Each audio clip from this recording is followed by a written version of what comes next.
Hey all. So, here's something a bit different. I'm going to be doing a BeepBox tutorial today. BeepBox is the music making program that I have used for pretty much all of the songs that I've made on this channel. I'm going to be going over as many of the features as I can in varying levels of detail, depending on how much I have to say on them, which in some cases will be very little because I don't use every single feature in this program. Some of them are very specific circumstances. Some of them I might not use, but you might find more useful. But we'll see. Just a bit of background on BeepBox. It's a free online tool. By that I mean you can use it on any device, and the data is stored in the URL, which means that you can copy the URL and you can send it to anywhere really. You could send it to yourself, you could send it to on a different device, you could send it to someone else to look at or edit, continue editing, so it could be a collaborative thing. And it's just generally very easy to share, which makes it very unique. At the moment you can't see that the data is stored in the URL because by default it does not show it in the URL, because whenever you edit something it's going to update that, and in some browsers that can cause a lot of lag, especially if your song is quite large. So yeah, by default that's turned off, but you can turn that on in the settings, but I'll go over that later. So let's start with the workspace. How to mess with notes in the main field, and how to use this pattern system that BeepBox uses. So at the bottom we have 4 different rows representing 4 instruments. The first 3 coloured rows represent pitch channels for instruments with pitch, such as a piano or a flute or what have you. And then the final row represents a percussion instrument, for example, a drum kit. The amount of different instruments you can have can be adjusted in the settings, which I'll show later. Horizontally, going along from left to right, are different patterns for the different points in the song. So this first pattern represents a bar, and then this next one is a different bar. And at the moment it's set 1 1 1 1, which are all the same pattern. So if I place a note up here, it's going to adjust all of them. But if I change this to a 2, then it's a different pattern. So generally you're going to have these as different, but sometimes you might have some repetition. So for example, in a bass line you might use multiple times. So that's why it might be useful to use these patterns, and it'll help you to reduce the amount of manual note placing that you'll be doing, because you'll be able to use the same patterns for multiple parts. So all you have to do to change the pattern number is to click these arrows. But alternatively, you can use the numbers in your keyboard. So 1 2 3 4 5 6 7 8 9. By default, there's only 8 patterns that you can, 8 different patterns that you can have per instrument. Per row even, but you could increase that to quite a large number, so you don't need to worry about running out or anything like that. And yeah, that's how the pattern system works in this. Now with notes, so as I said, left clicking places a note. You can hold down left click and then drag left and right to change the size of how long that note lasts for. Once that's down, you can do that again. You can make it really, really long. You can make it really short. Short as this. Then you can place them next to each other or far apart.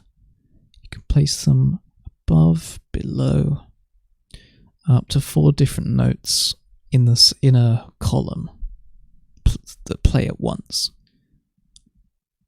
So you can, this will play like a chord or a harmony when played in this way, which tends to sound very nice. Another thing you can do with notes once you've placed them is you can add a fade in or a fade out to them.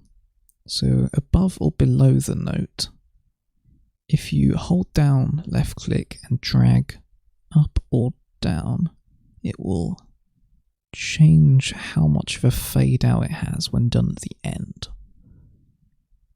Same thing as if you press at the left hand side, above or the below, do above this time. Pull down, holding left click, you can add a fade in. So when I play that, adds a little fade in. Very nice.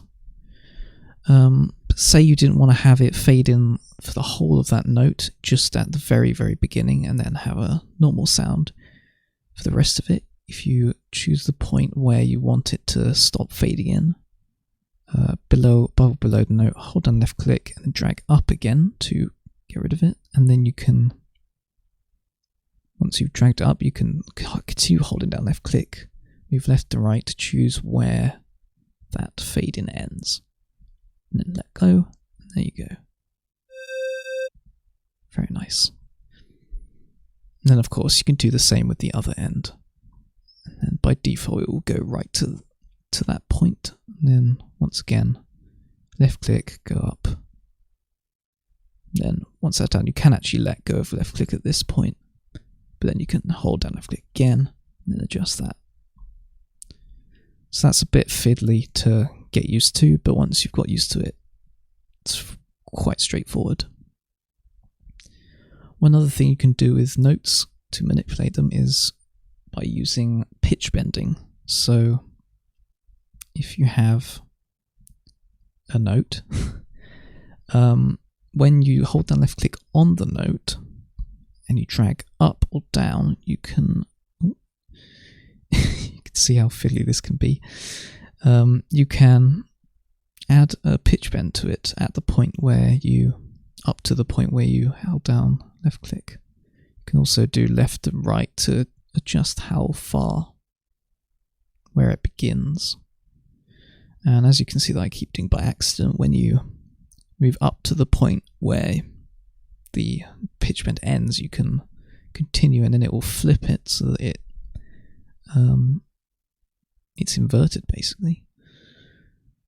And you can adjust that so that it's like a full smooth line down. And yeah, you can add a pitch bend at any point in the note. It doesn't have to be at the beginning or end. You can do it halfway through, and then you could do it again, like all the way back up. And you could pretty much do it as many different intervals as it will allow you to do in the grid. And I forgot to mention that you can also do the same kind of thing with fading. So I could add something here, add that, and then pull down, and then, well, that's going to sound crazy. Whoa.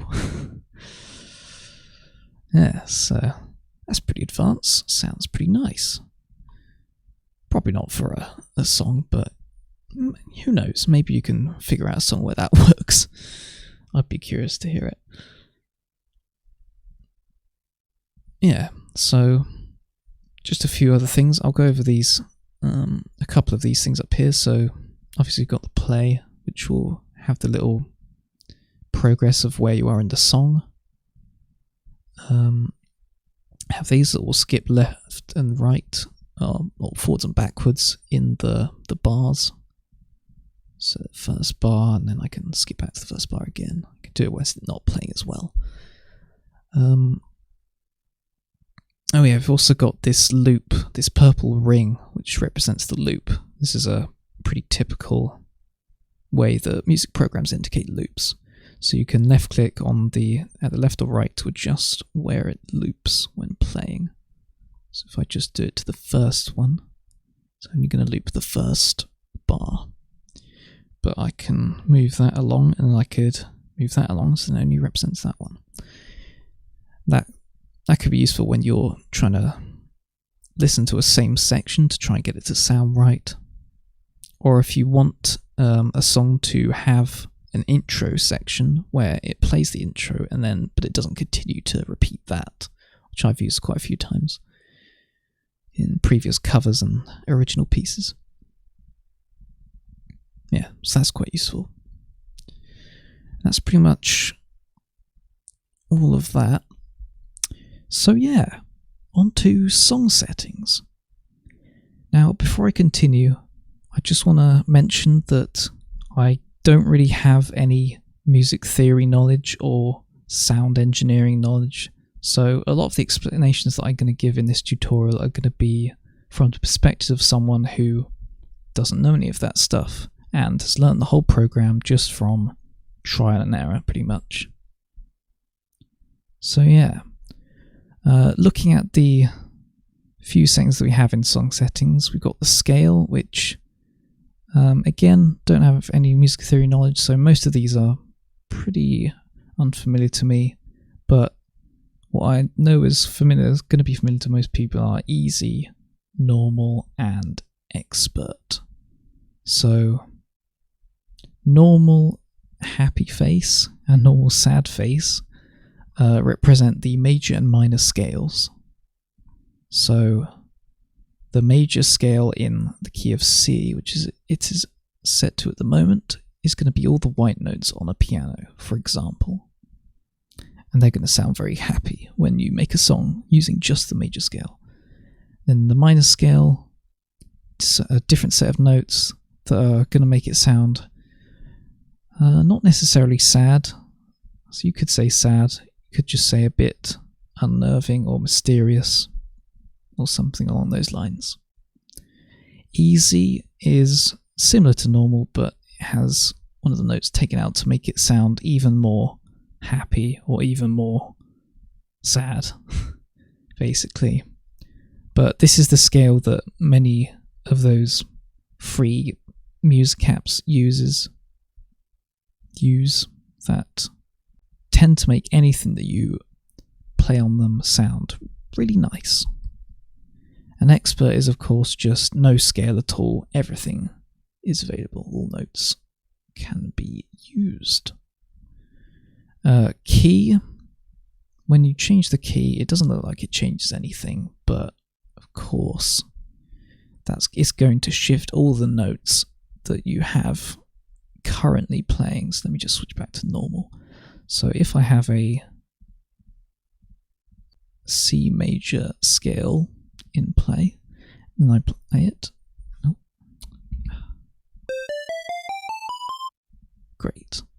But now if I shift to a D, it's going to be higher. And up to a B. Really high. Yeah. So that's what the key does.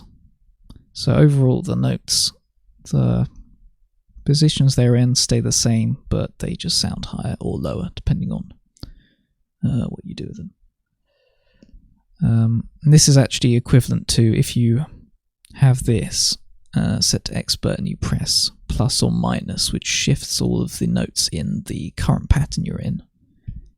Pressing plus is the same as having it how it is with C sharp. So that's the same, because that's what that's doing. Okay, on to tempo. It's pretty standard. Tempo is just the speed of the song plays at. So this is measured in beats per minute, which is set to 150 by default. Whilst it's playing, I can have it play faster or much slower, of course. And it can go as low as, when you're dragging here, it goes as low as 88, but you can actually go all the way down to, if I do 0, it'll go up to 30, so 30 is the lowest. And if I do 300 is the fastest that this program can use. Yeah.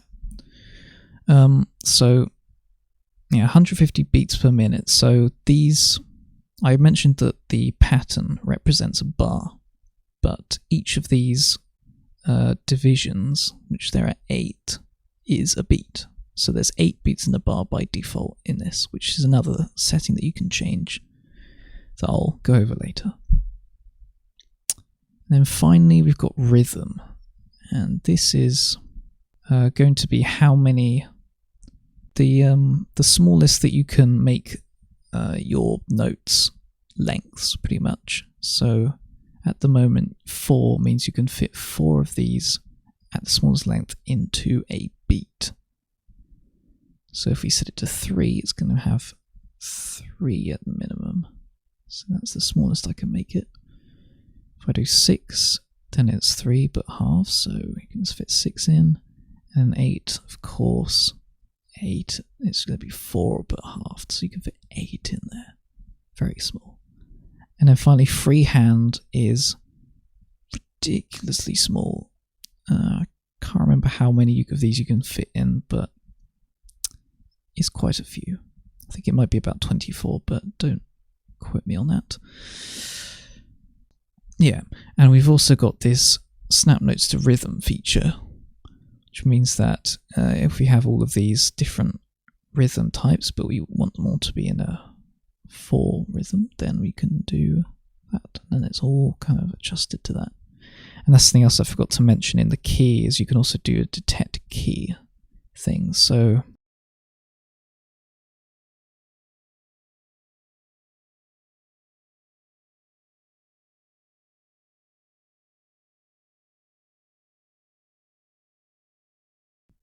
if we have it set to normal minor, so at the moment we had it in a C major, but say we wanted it to be a C minor, we don't want to move everything around. It could be like, oh no, it's all wrong, but snap note to scale, and then it's all minor. That's very nice. And this will edit the entire song, so in all patterns. Well, no, actually, no, you can do individual ones. Actually, that's wrong. So yeah, that was song settings. Now I'm going to look over the preferences. So these are just a bunch of settings that you can choose to have on or off, or to change, and they may or may not make things easier for you when making pieces of music. So first we've got the autoplay on load. So what this is meant to do is, when selected, as the tick indicates, when you load the page the first time or reload the page, it's meant to start playing the song straight away, which you can see it try to do because the player's changed to pause to indicate it's playing. However, I've never actually got this to work, and as you can see, it's not actually playing at all. So I don't know if that's going to be fixed or if that's just a me thing, but I don't tend to use that anyway. So that's fine.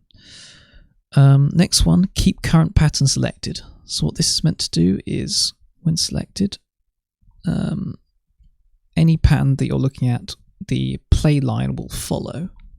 So then when you press play, it's going to be at the line that you were at when it wasn't playing. I don't tend to use this one either, so I'll turn it off. Here, preview of added notes. That's pretty simple. So when that's turned on, when you place a note, it's going to play it. Very nice. Show piano keys. This is very useful if you're familiar with the piano, or you want to be able to test notes just before placing them. So you can just click on these. Very nice. You can also see how the keys change when you change the key. Very nice. Very useful. If I set it to expert, you can see all of them. You can see how it shifts up by 1 when you go up a key as well. It's quite useful for learning the scales and whatnot. Good learning tool. Yeah. So I tend to have this one on, just mainly because I can then test at the side, but also when I was learning it was very helpful. Highlight 5th note of song key. So that's just the 5th note, the 5th interval. Which is useful, I guess, in certain circumstances.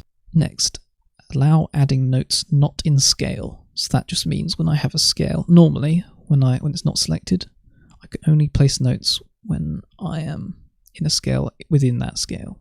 So I can't place any in between. But with that on, I can.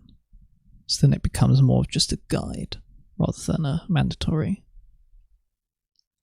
rigid setup. So that's quite nice. Usually keep that one on. Next is use current scale as default. Now I'm not entirely sure exactly what this does. or if I'm correct in what but I'm assuming what it is whatever scale you have selected, then when you create a new song, it's going to automatically choose that scale. Or perhaps when you just reload the page. Actually, let me try that. So use current scale, that's already set. Okay, then. Okay, so that must be what it is. It just keeps the scale. So that's nice. Show notes from all channels. So that means if you have notes in another channel, so like this, it will show them off. But keep in mind this won't show the ones in the percussion, but between percussion and pitch channels. But if there was another percussion channel, it would show between percussion channels. Show octave scroll bar. This one I feel like is probably pretty much mandatory. You kind of need this if you want to be making music, because it allows you to do all of the really low notes. Like these, very funky. Oh, lovely. Yeah, so you definitely need that. Okay, next, customize all instruments. So all this does, so when you choose one of the instruments from this very long list, by default it will be, unless you choose one of the customers, if you choose one of the preset ones, then it will choose the type and then it will say customize instrument. So it will have the type and then you can click this and then you can edit everything if you want to. But all that this preference does just means that it gets rid of that button. So whenever you choose one of the preferences, preset ones, it automatically has it open for you. So yeah, that's all that does. Instrument copy paste buttons. There you go. So that just means that you can copy an instrument between channels. Between channels. So I could copy this instrument, paste it here, and then it's the same one. Next, enable channel muting. So that just gives you the option to mute your channels. So when I play this, can't hear it. You can actually, if you press M, then it will do the same thing on the channel that you have selected. If you do S, it will do a solo, so it will mute all channels except that one. And you press again to do that. Sounds quite useful to have when testing stuff. Display song data in URL. So this is the thing that I talked about before, where if you have it enabled, it shows all of the very long URL. Yeah, very long. Well, it's not actually that long at the moment, but it can get very, very long when you actually make a full song. So yeah, you can just copy straight from there, but I'm going to have that off for now. Choose layout. Okay, so this is a very nice feature that they added. So this is originally what BeepBox would always look like. But with change layout, you can change it to be whatever you find most suitable. So I think small is the standard, like default. Tall, I believe, is probably good for mobiles, because at the moment it looks terrible. But the best one for like a desktop PC is long, and that just shows all of the kind of instruments here, this stuff here, and then you can have a nice long song here, and then this is nice and big. So this is most efficient, uses up all the space. So I'm going to actually keep this from now on because it's the easiest to see everything really. Light theme. Close your eyes if you're might be blinded by this if you're not blind already. There you go. So if you wanted to do a light theme, I guess when it's very bright outside or in a room or whatever, or if you just like light themes in general, then you can have that. I do not, so that's going off. Okay, and last one, set up note recording. So, okay, this has a very big explanation, but what this basically means is you can type on a keyboard when this is activated. Okay, wait, if I just take these two. Yeah, so what this means is you can type on your keyboard to type the notes. So if I press this, it's going to start recording. Then if I wait until the next pan, then I can press F, G, H, I, J even, I. Yeah, just whoa. Yeah, so that's what that does. And then you can also choose to snap record notes to the song's rhythm, so it actually fits correctly. Because otherwise, you can make it so it follows your exact timings of the way you place it. Yeah, and that's pretty much what that does. I'll leave you to read through the rest of this, but that's the general idea of what that's about. That's the preferences. So I guess next on to file. So this is pretty simple. Just to go over this quickly. So new blank song will make a new blank song, setting everything to kind of the default starting, what you get when you start basically, but your preferences will stay. Let me just go back because I kind of want to have some notes here. Import song, so you can, if you have a .json file, you can, or a MIDI file, certain MIDI files you can import into this, and then it will try and turn it into actual song. Export, of course, that's once you're finished with your song, you can name it, can choose how many times it loops around. I think it only goes up to 4. You can have intro and outro. I don't have an intro and outro, so I can't choose that. But if I had, like I said earlier, if you have the loop so it's set like this, so it has like an intro section, and when you export, you can choose to include that intro for the start, just to repeat once, and then the loop will loop however many times in this purple loop that you want, or you can just not have the intro at all. So you could just exclude that part and then just have this bit loop how many times you want. And then the file types, you've got these file types. I think generally MP3's the one you want to go with. I think the .wav sounds pretty much exactly the same, but it's just much bigger. So it's kind of like the uncompressed version. So MP3 is the one you want to go for. And then you can use the .json to do like a export and then send it and then import it. You can do that instead of with a link. And you can do an HTML, so it opens. Yeah, very nice. So that's that. Copy song URL, so you can just do that instead of having the URL at top and then copying it manually. That's quite a nice one. Shorten song URL, so that will make in a new tab, it will make a tiny URL link, so you can just copy that. So if I copy that just to show you, there you go. That's the same thing. View in song player. This is the thing that I use when I'm making the recordings of the videos. So when you click that, it will go into this thing where you can like press spacebar or the play pause button and it will scroll through this. But it's a bit zoomed out, so you can press this little magnifying glass next to the volume and it will zoom in, and this is what I use normally. So it follows from left to right, and slowly scrolls the whole screen along. And you can also drag with the mouse, which is kind of funny because you can just go like the volume, you can make it the volume a bit louder. You can also choose whether you want it to do the loop or not. Where is it? So if I do right to the end, press play, yeah, it stops there. And then you could copy URL from it, and then edit will just go back to where you were before.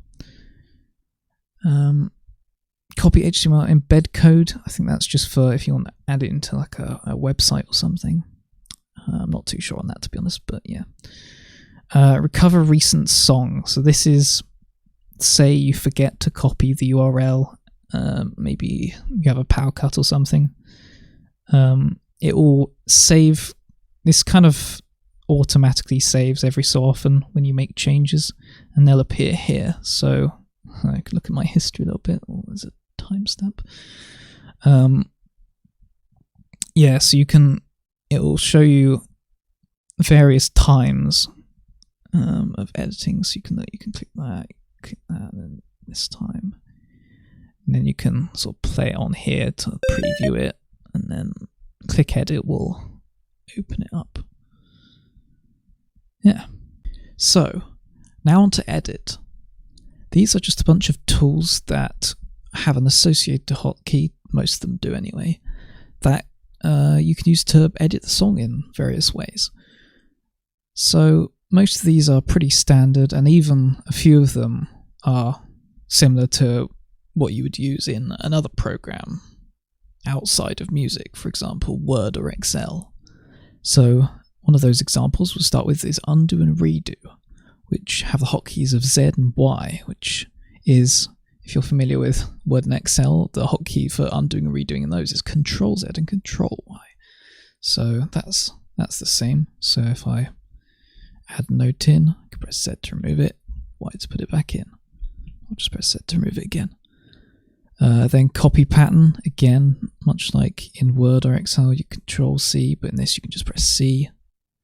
And then, here we go, so we've got paste pattern notes and paste pattern numbers. So V will just paste the pattern notes. So I've copied the 7, paste it into 8 with just V.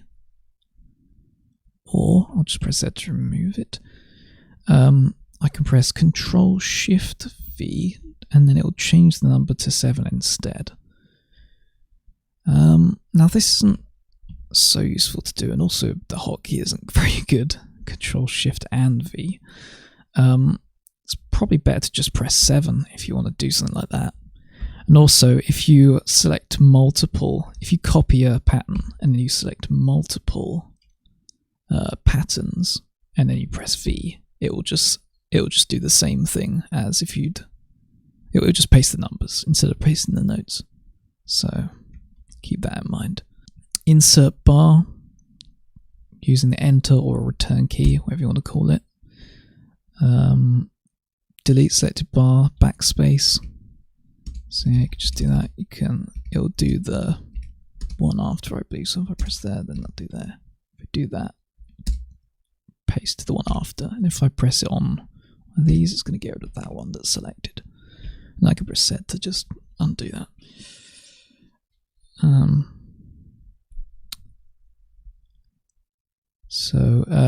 You can also insert channel with the control and enter. So that's just like the same, but the other way. I guess control backspace will get rid of that too. Yeah, delete set channel. Select all. So once again, another one where it's similar to Word or Excel. So Control A would normally select all of the words in like a Word document, but here's just A, will just select everything. So then you can do that, and you can press M to mute everything, or you can copy the whole thing and then add some more bars and then paste it again if you want to do, or something like that. Or, hold down left click and just sort of select an area and then copy and paste that. Yep. Select channel, Shift A. Oh yeah, that'll just select the whole channel. That's quite useful if you just want to copy and paste a similar instrument kind of note progression. Duplicate reused patterns. Alright, so duplicate and reuse patterns. Never used this before actually. So it will just, if you put the same number and you press that button, it's going to copy and paste that pattern into a new empty pattern. Very nice. Okay, move notes up, move notes down. So if I have a look at one that's got notes, so yeah, plus, minus. This is actually, it's technically not plus, minus, it's actually minus and equals, because I'm not pressing shift, but it's where those plus and minus symbols are on the keyboard. So plus or minus, and then shift plus or minus will do an octave. So going up between brown note, the brown line, which is like the root note of the key. Move all notes sideways. Okay, so this is a little bit tricky. So it tells you how many beats you want to move. And it'll indicate negative is left, positive is right. So this will do it in a very small increments. But if I wanted to move Actually, first of all, use A to select everything. There we go. So this will do individually if you want to, but oh no, let's move all notes sideways. Sorry, so we'll move all of them. Don't need to select it. First of all, yeah, just undo that. Okay, so if I do 1, just to show that off, select that. There, 1. Okay, and then I can either choose to wrap notes around within bars or overflow notes across bars. So if I want it to, I'll say overflow across bars first. So 1, there we go. So that's moved one of these beats along, and the notes that were at the end here have now moved into the next one. Now if I do that again, but this time wrap notes are around within bars. There we go. So now the notes that were here have moved over to this side, and the same has happened for all of the others. Yeah, so that's how that goes. Change beats per bar, so you can change how many of these different increment beats there are in a bar. So it says multiples of 3 or 4 are recommended. Yeah. But you could, you could do like, okay, it goes as low as 3. How high does it go? Actually, I'm curious. 16. How does that look? Wait, it says 8 at the moment. So if I do 9. So stretch notes to fit in bars, splice beats at end of bars, or overflow notes across bars. So we know what overflow does. So if I did it smaller and did the overflow, then it's gonna kind of squash it down and move things over. Oh, this is an absolute mess of a song now. Good thing it's not an actual song, although I'd be very upset about this. Okay, so we know what that one does. Stretch notes to fit in bars. So if I made it massive, then it's gonna kind of stretch everything. So it still takes up the same kind of percentage of space within the bar, within the pattern of the bar. But then it's longer.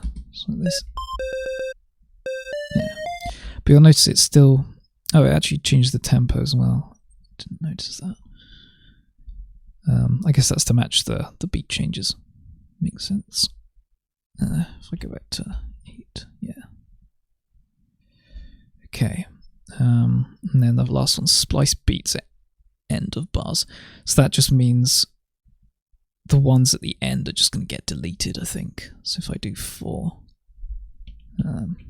yeah, it just removes these ones completely. Which is not great. I don't think that's one you want to use, but maybe you do. Who knows? Okay, so that's beats per bar. Change song length. So this is the equivalent of just pressing, just changing this. So you kind of don't even need to look at this, but I'll do it anyway. There you go, it does that. You can also choose, oops, what's the next one? You can choose to apply at the end or the beginning. So if you wanted to, that's the thing you can't do with the enter is, it will do it if you press enter, it will add a row after whatever one you have selected, which means you can't have one before the beginning. So if you want to add one at the beginning, then you can use this. Apply change at beginning. So it's like, what was it? Oh, I think it was 18 before. There we go. And then it adds one to the beginning. And then last one, channel settings. This is a big one. Okay, so okay, pitch channels and drum channels. This is what I was doing with the, I think it was, there you go, it adds a bunch of those. So that's control enter, yeah, and then control backspace will get rid of a bunch of those. And if I do that here, then I'll, with the noise channel, then it'll add another noise channel. Yes, that's what that does. So pitch channels go up to 10, and noise drum channels go up to 5. Whoa, used to only go up to 2 when it first started. Yeah, if you want to make a song that uses more channels than this, then you're going to have to use one of the mod versions of BeepBox. For example, Modbox. It's quite simply called. I think that's the first one that was ever made. I'm not sure though. Don't quote me on that either. Available patterns per channel. Okay, so at the moment we can only have 8, and if I try and press like 9, it'll just go back to 0. So yeah, we could just add this.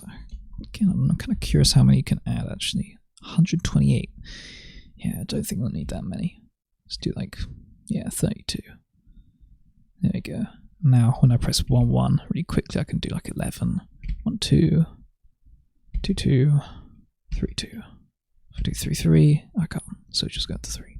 Okay, and the last two, so these ones take a bit of space. So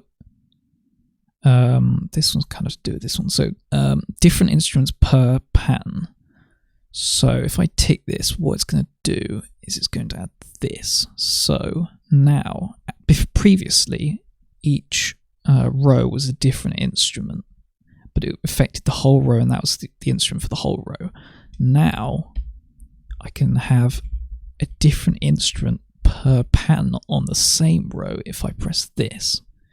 And you can set them differently for whatever patterns you want. So if I select a bunch and then I set it to 2, then I can have all of those as 2. My second instrument, you can have it like completely different. Yeah, so as you see, these two are different instruments. Yeah, and you can just choose whichever ones you want. And you can add loads of instruments. Oh, that's too many. I can't even click anything. Yeah, so you can add a lot of them, and you can delete them.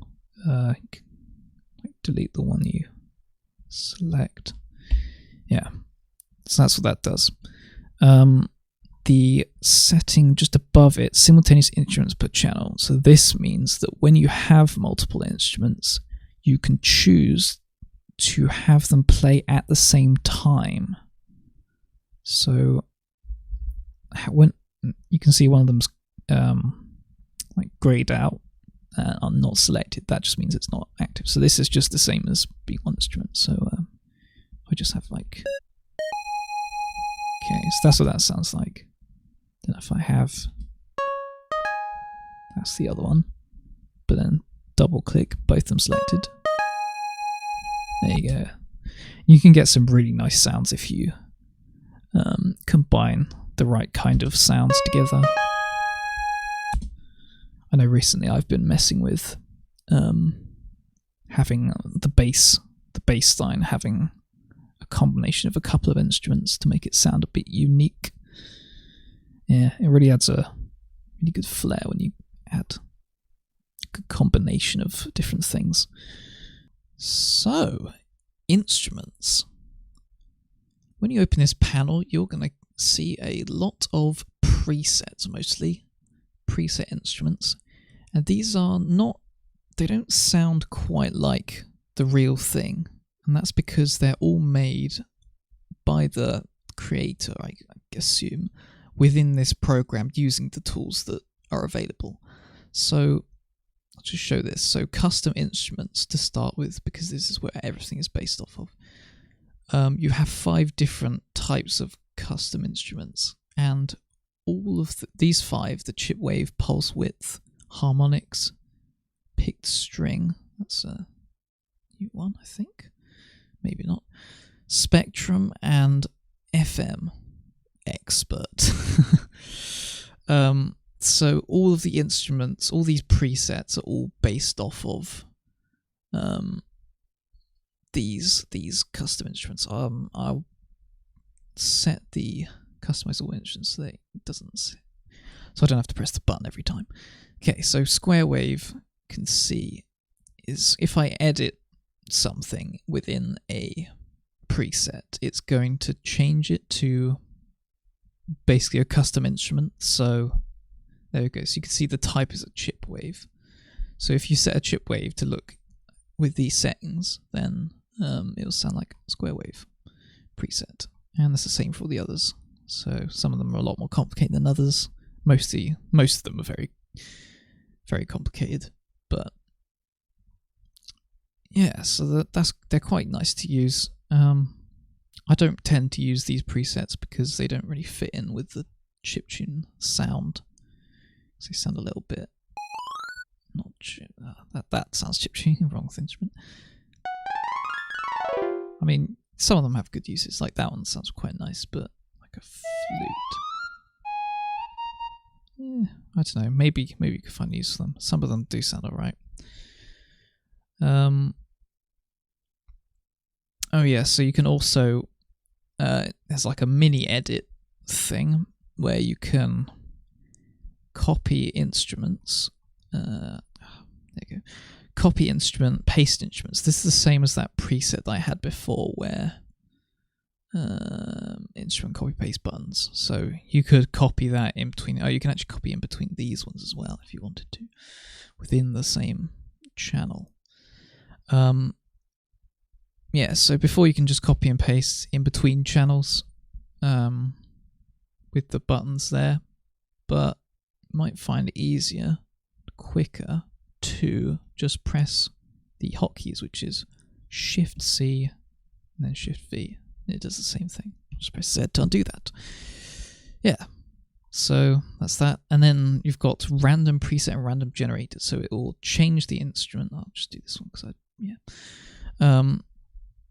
it will change the instrument to, so random preset will choose one of the presets randomly.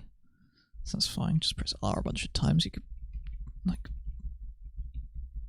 really do some sort of random a random challenge or something. I don't even know. And then random generated. So this is going to be completely random. I think all the settings will be random as well. Everything will be chosen randomly, I think. So oops, there we go. So you could do this a few times and get a really funny sound that you might actually quite like to use. That's very quiet. And Shift R. There it is. That's very quiet. Even quieter. Yeah, so get lots of funny sounds with that.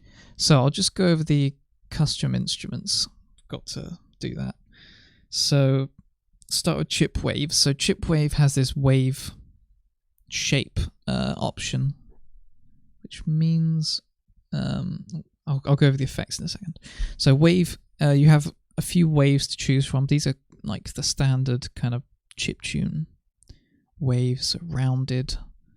Sounds like quite sort of dull. So does triangle, but it's got wait, actually let me have a constant sound so you can hear. So round, triangle, square, quarter pulse, eighth pulse, sawtooth, double saw, double pulse, spiky. So these two are kind of quite dull sounds. The triangles have got a bit of a bit of a high pitchedness to it, but it's like not high pitched, like sharpness to it. But it's mostly dull, and the rounded is very sort of dull, not as in boring, but like blunt, you know. Squares kind of quite a well-rounded sound. Even though its name is Square, that's ironic. I don't know. Okay, quarter pulse. It's like, I think it's called quarter pulse because it's like the square, but it's like a quarter or something. I don't know. These are all like sound engineer questions that I've not been able to answer. But it's kind of, quarter pulse sounds like square except a bit sort of sharper. Yeah. Eighth is like this again, but even sharper. Sawtooth is very sort of a bit like a trumpet or like a brass sound, where it's just a bit dirty, but it's epic. It's amazing. I love it. Double saw. I think again it's like a sawtooth, but it's just a double, like it's sharper. Again, double pulse. I feel like this is quite a sort of lowish sound. This works better with the when it's a bit low actually, but it's yeah, it's good for that kind of thing. Spiky's a bit weird. It doesn't quite sound like the note it's on, but it is. Yeah, I can't really explain any of these very well. You'll just have to mess around with them and see what sounds good for you. Yeah, so that's chip wave. Pulse width. So this is just going to be when it's at this end. It has a little explanation. Feel free to read that and work out your own conclusions. But at this end, it sounds like a square wave, and then at this end, it sounds like. So this is like how you can convert in the chip wave. You've got square wave, quarter pulse, and eighth pulse, and those are kind of the different places that this is. So you could have here, and then I think at this some point it sounds like a quarter, and then at that point it sounds like an eighth, and it just goes higher. So that's like the same as that, but a bit more adjustable. Harmonics is again has an explanation. I can't explain these things. This is like where my explanations go out, but you can change the like the frequency of the sound, because like a sound doesn't just have one kind of thing, it's kind of a range. So you can kind of do this, and you can draw it with left click and have these different points. These brown lines are meant to be kind of the key points to put the lines. Again, I don't really know. Picked string. This is this is a new one for me actually. I don't actually know what this is at all. So sustain. I guess it seems like it's just it's got harmonic in it. So I guess it's harmonic, but you can choose how long it holds for. Okay, so that's all that does. And it also has this, yeah, it also has this unison thing. Did the others have that? Oh yeah, this one did. Should have explained that. So this unison thing, that's gonna be, it's like an effect you can add on to the sound to make it sound a bit different. So I've got like shimmer, hum. That sounds a bit similar. And again, honky tonk, dissonant. So then it starts to sound a bit weird. Yeah, these are like varying levels of dissonance actually, of kind of the frequency being played at the same time, like a note being played at the same time as a slightly different frequency note. So when it's quite close together, it sounds quite nice, but as you just go up just a little bit more, it becomes dissonant. Fifth adds like the note plus the kind of the fifth note from that note played at the same time. Octave is the same, but it's that note and then an octave played at the same time. So if you did this, then I did octave, then it's like that octave sounds like that. So you can do octave instead of just placing two, but most of the time you want to save this for other things as well. Bode has this kind of soft beginning and that sound. And piano, I guess, has the sort of texture of like a piano, where it's a bit plonky. Yes, that's that.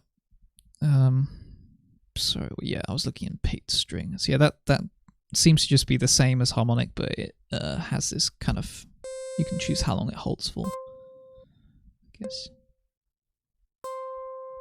like a picked string. Spectrum, it's drawn similarly to harmonic, but it just kind of has a different sound to it. Sounds a bit more percussion-y. You can get some more weird sounds with this. Finally, FM. So this one, excuse me, I'm not even going to try to explain very much at all. Well, I'll try to explain a little bit. So, these, you have 4 different kind of frequency channels that combine together in various ways. So you can choose these kind of determine how they combine together. Like 1, 2, 3, 4 being these 4. You can change the volume of each one to choose whichever one is more stronger. The frequency, so this is, well, that's literally the frequency. If I set, if I set all these to 1 to start with, I'll just do that to the plane, so they don't interact with each other at all. Okay. So that's what that sounds like.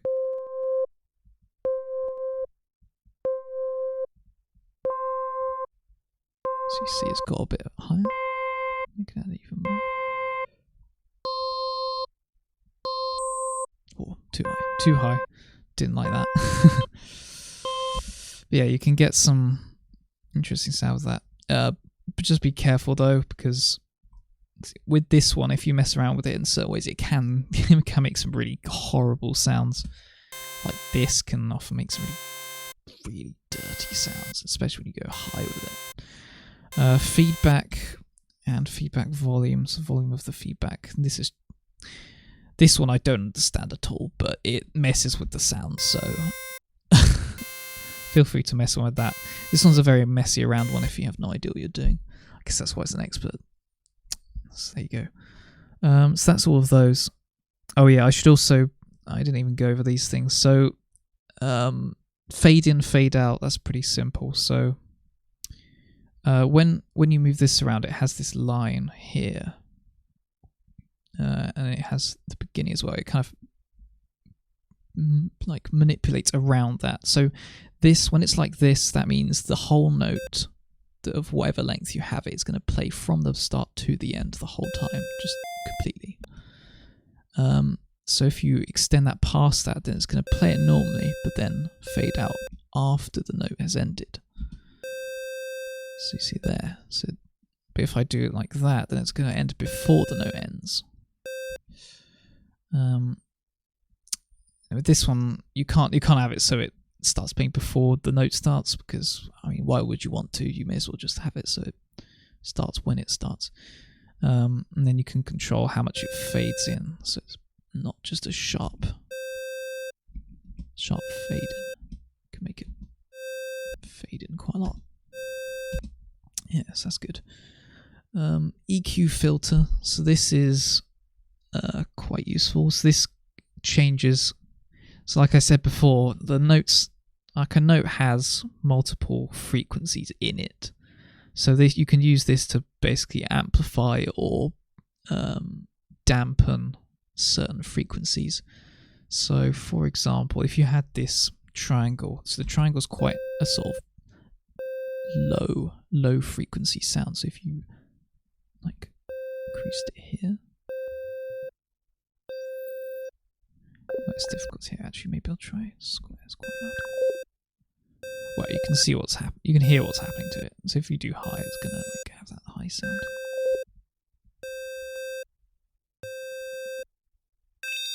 You can completely eliminate the low sound as well if you want to. Or if you wanna make a low sort of bassy sound, you can sometimes eliminate the higher sound. Works quite well for that. Yeah. So that's what that does. Very good. So, okay. I don't see any point really going over all of the presets because, well, you just may as well try them out. They're kind of just lots of different things. You know, pretty standard. You've got drum presets, flute, brass, pretty much whole orchestra, and some other stuff. Yeah, so last thing I'll go over, I think, is... Oh yeah, I'll go over these two, and then I think that'll be everything. So effects. So transition type. So these are obviously effects that you can add to an instrument. They used to all be visible all the time, but because there weren't as many, but in one of the recent updates they had quite a few more. And so now it's kind of just all tidied up into this thing. So you have to enable them in order to see them and edit them. So transition type changes how the note transitions from one to another. So normal means it just goes from one to another. Fairly simple. Interrupt means it's to do with how effects sound as well, and how those effects transition. I think it says something like that. It's quite a restarts envelopes at the beginning of the new note. So if I did normal with like a fade out, that, and then there you go. I don't know if you can hear that. So when it's normal, it plays the next note, but you can hear that it's still fading out on the previous note. But if you do interrupt, it ends. It doesn't do that because it ends that fade out effect and just starts the next one. So that's what that does. Continue means it will continue various things. So some of the other effects it'll continue them into the next note, like ones that it has something at the beginning and then it changes halfway through and then it continues that. So if it goes to the next note, normally it would reset, but I'm not explaining that very well. I'll show another thing in a second and then that'll make more sense. Slide will be just sliding between the notes, so nice little sound. That's quite good if you want to do like a sound that sounds like a voice, like a human voice, because then it sounds like a singing sort of like that. Slide in pattern. I believe that means that if you try to do in between patterns, it's not gonna much help if I had the same instrument. Yeah, so you hear that it didn't slide between the patterns, but it only slides within. So when you have it like this with the regular slide, it will slide between the patterns. Yeah. That's that. Okay, so transition. Chord type. So this is when you have multiple notes above each other. So when it's arpeggio, that's when it's going to sort of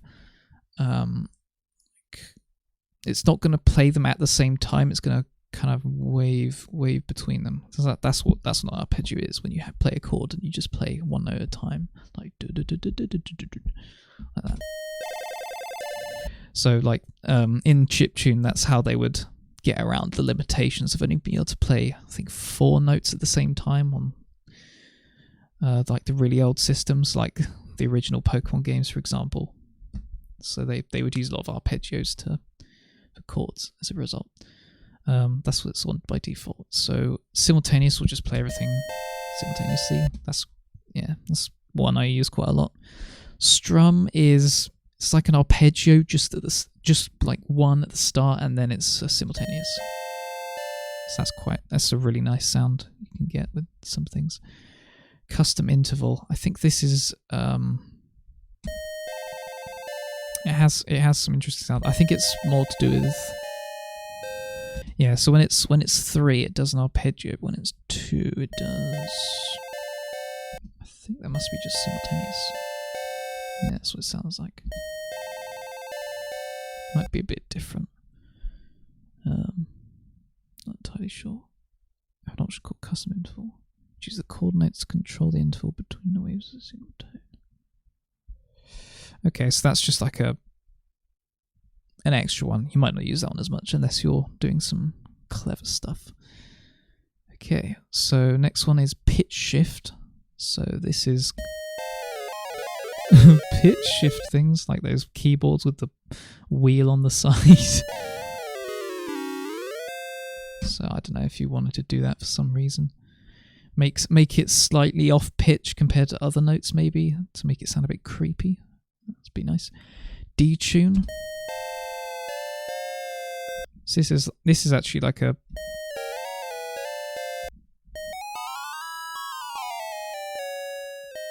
a smaller pitch shift, but instead of going between multiple notes, it just stays like between 1 or 2. Again, makes some things sound quite creepy. Vibratos. It affects I use these quite a lot. So this is how. Okay, so what it does is it adds like a wobbliness to it, basically. And a delayed is kind of a heavier wobble, but with a delay before it starts. Excuse me. Heavy is just like light, but a much heavier wobble. And then shaky is like light, but it's a bit more irregular, which makes it sound quite nice for like a human voice, similar to the slide. So if you had those two together, that would be like a quite nice human singing choir voice of some kind, if you wanted to replicate something like that. Yeah, so I tend to use these quite a lot. Yeah, and this is what I meant about the continue, the transition thing. So with continue, because delay, it takes a while before it starts playing that sort of that sound. But if I have this,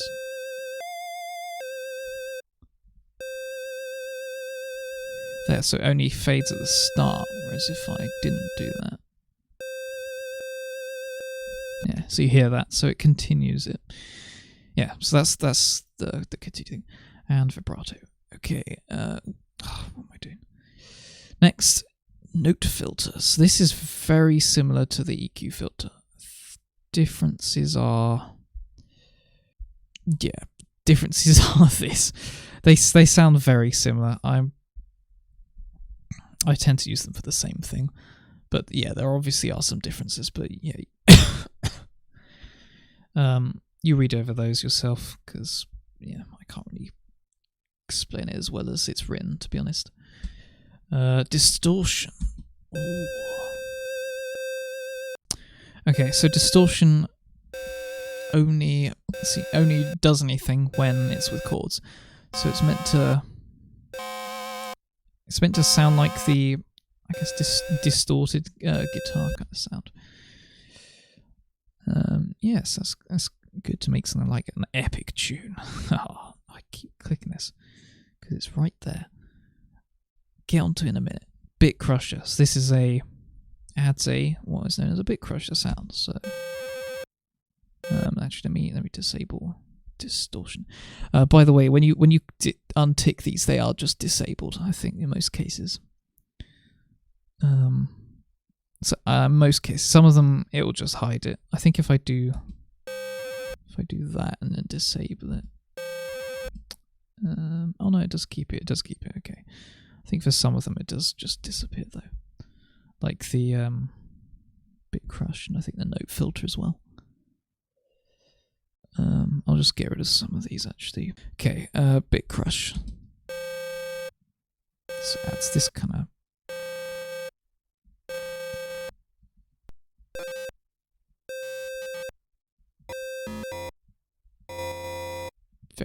very very interesting sounds. Maybe if I go low actually. Very nice, just mess around with that.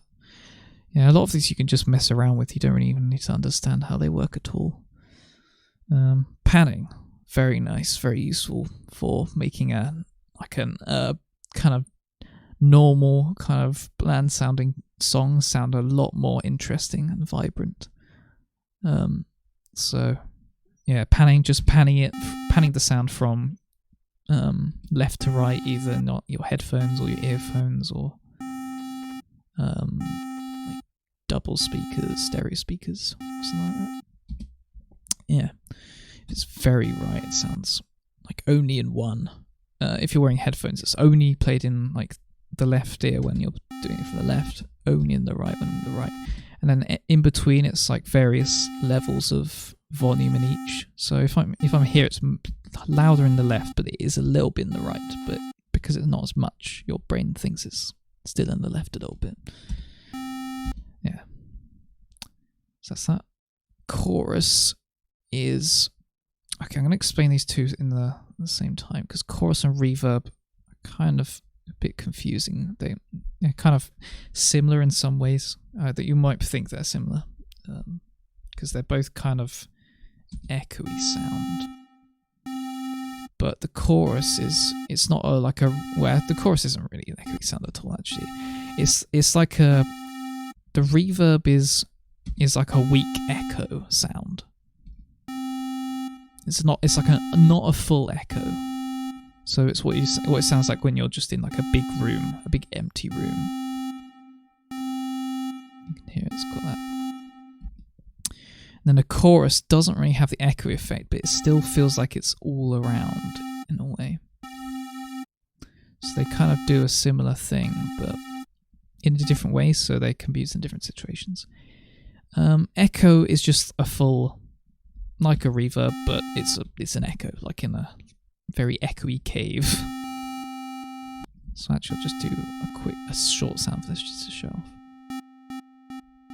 There you go. So echo will change the volume of the echo and how long that lasts for.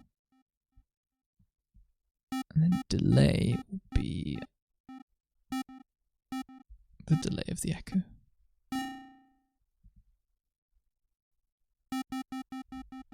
Oh. Yeah, you can get some nice ones of this, but you got to be careful, because if you have too many notes playing and then you have quite a loud echo, it's just gonna become an absolute mess. Yeah, so that's those. Okay, I'll just go over envelopes quickly. So this is just different filters that you can add to your sound, pretty much. So add this shape again. So when this is set to none, it's not going to do anything at all. So you want to set it to one of these two. I just use note volume. I'm not sure if how unison is different. Again, read this yourself if you want to know.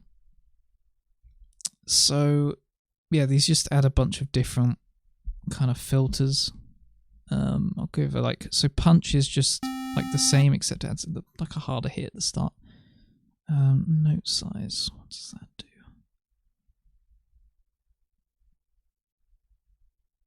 Based on notes with as drawn in the pattern editor. Okay, so it's just standard then. Flare is, here it's kind of like a fade in and then a quick fade out again. So flare 1 is short, but then flare 2 is a bit of a long one. Flare 3 is like a much longer. Twang is a kind of like a guitar kind of plucking of a string. So it's just hard and then it instantly dulls and fades out. And again, 1 is the shortest, 2 is longer, 3 is longest. But you notice that, keep in mind, it's like a pluck at the start, but then it fades out, but then it does continue for the rest of the length the entire time. It doesn't fully go away. And I'm saying that because this one at the bottom, Decay, has a very similar effect. It plays a loud sound at the start, but then it disappears completely. Again, 2 does a bit longer, and 3 does the longest. Swell is just it's a bit like the flare, except it doesn't just go away afterwards, it fades in and that's it. And then again, 2 will make it a bit of a longer fade in, 3 will make it the kind of longest. Finally, tremolo. So this is going to be like it's the volume, it's like the vibrato when it was kind of waving the pitch. This is waving the volume, so it's kind of fading in and out very quickly. So that's what 1 does. 2 is the same but half as often, and then 3 is half as often from that as well, so even slower. And then 4 is actually much like 1, except it doesn't actually fully fade out. Like the sound doesn't completely go when it's waving, the volume's fluctuating. And then 5 again is half, and then 6 is half of that. So yeah, I think there's more settings appear here when you mess with other things. I can't remember what kind of ones it would do. It might be, I think if you change the vibrato. No, I can't remember.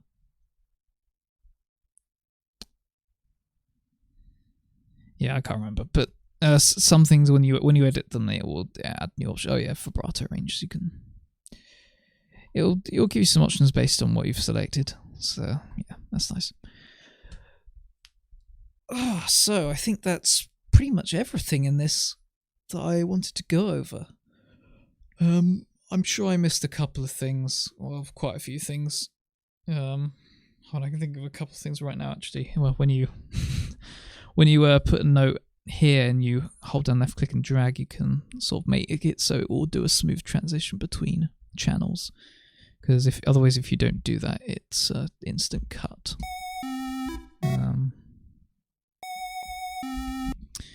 Yeah, but and then you'd have to use continue. But if you don't use continue, but you do want it to sway between things, you could do that. Yeah. So yeah, I guess leave questions if you have any other questions. If I didn't explain something very well, I mean, some of them I won't be able to answer very well because I just don't have the knowledge at all, or the experience. Yeah, if you want me to do any other videos like this, or something a little bit different, but still me talking about BeepBox, or maybe I could go over something else, comment on things, I don't know. Just let me know, and yeah. Thanks for watching.